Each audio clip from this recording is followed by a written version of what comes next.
নমস্কার, welcome to my channel. Soma's aroma বিন্সের পক্ষ থেকে আমি সোমা বলছি। আজকে আমি বানাবো শুকনো আলুর দম। এটা খুবই সুস্বাদু আর সকলেই খুবই পছন্দ করবে। আমি করব সম্পূর্ণ আমিষভাবে। এটা নিরামিষভাবেও করা যায়, তবে আমি এটা আমিষভাবেই বানাবো। এটা লুচি, পরোটা, রুমালি রুটি বা হাত রুটি সবের সাথেই খুবই ভালো লাগবে। রেসিপিটা ভালো লাগলে অবশ্যই একটা লাইক করে চ্যানেলটা সাবস্ক্রাইব করে আমার পাশে থাকার অনুরোধ রইল। তাহলে আসুন ভিডিওটা শুরু করা যাক। এখানে নিয়েছি 700 গ্রাম ছোট সাইজের আলু, তবে বড় আলু অর্ধেক করে কেটে নিয়েও এই রেসিপিটা বানানো যায়। প্রথমে আলু সেদ্ধ করে খোসা ছাড়িয়ে নিয়েছি। আশা করি সকলেই জানেন যে আলু সেদ্ধ করে খোসা কিভাবে ছাড়াতে হয়, তাই আমি আর সেটা দেখালাম না। এবারে গ্যাসে কড়াই বসিয়ে কড়াইতে দিয়ে দিলাম 3 টেবিল চামচ সর্ষের তেল। এই রেসিপিটা সর্ষের তেল দিয়ে বানালে বেশি ভালো হয়। তেল ভালো মতো গরম করে নিয়ে তেলের মধ্যে দিয়ে দিলাম অল্প একটু হলুদের গুঁড়ো আর অল্প একটু লবণ। লবণ আর হলুদ ভালো মতো নেড়ে চেড়ে সেদ্ধ করে খোসা ছাড়িয়ে নেওয়া আলুগুলো কড়াইতে দিয়ে দিলাম। এবারে হাই ফ্লেমে মিনিট 4 সময় ধরে আলুগুলো হালকা লাল করে ভেজে নেব। হাই ফ্লেমে মিনিট 4 সময় ধরে আলু হালকা লাল করে ভেজে নিয়েছি। এবারে ভেজে নেওয়া আলু কড়াই থেকে তুলে নিচ্ছি। সমস্ত আলুগুলো কড়াই থেকে তুলে নিলাম। এবারে ওই তেলের মধ্যে আরো 1 টেবিল চামচ সর্ষের তেল দিয়ে দিলাম। তেল একটু গরম করে নিয়ে তেলের মধ্যে কিছু মশলা আমি ফোড়ন দেব।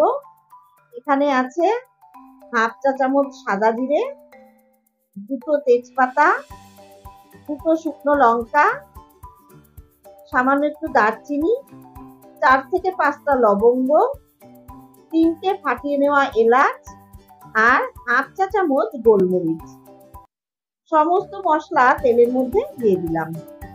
এবারে লো টু মিডিয়াম হিটে সমস্ত ফোড়নগুলো 25 থেকে 30 সেকেন্ড মতো ভেজে নেব।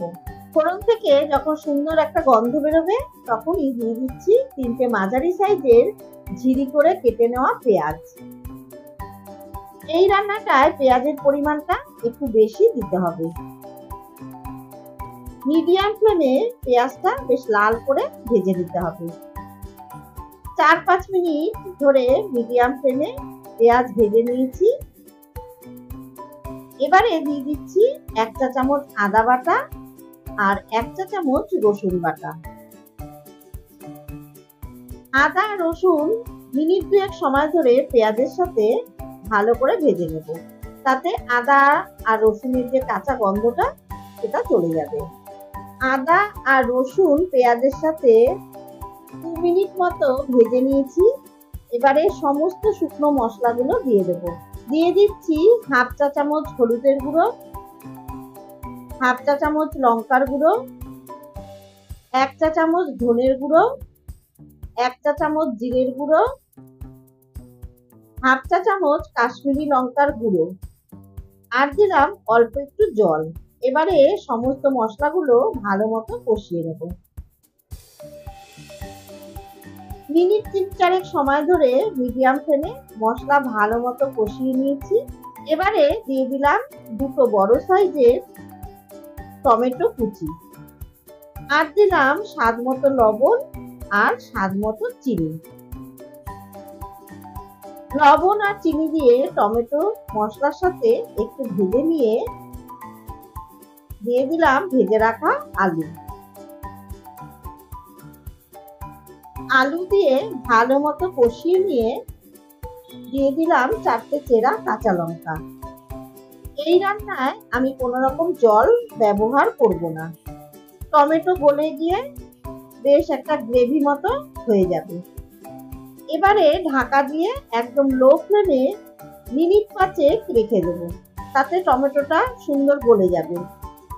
5 মিনিট পর দেখুন টমেটো সুন্দর গলে গেছে আর বেশ একটা মাখা মাখা মতো হয়ে গেছে, অথচ কিন্তু শুকনো।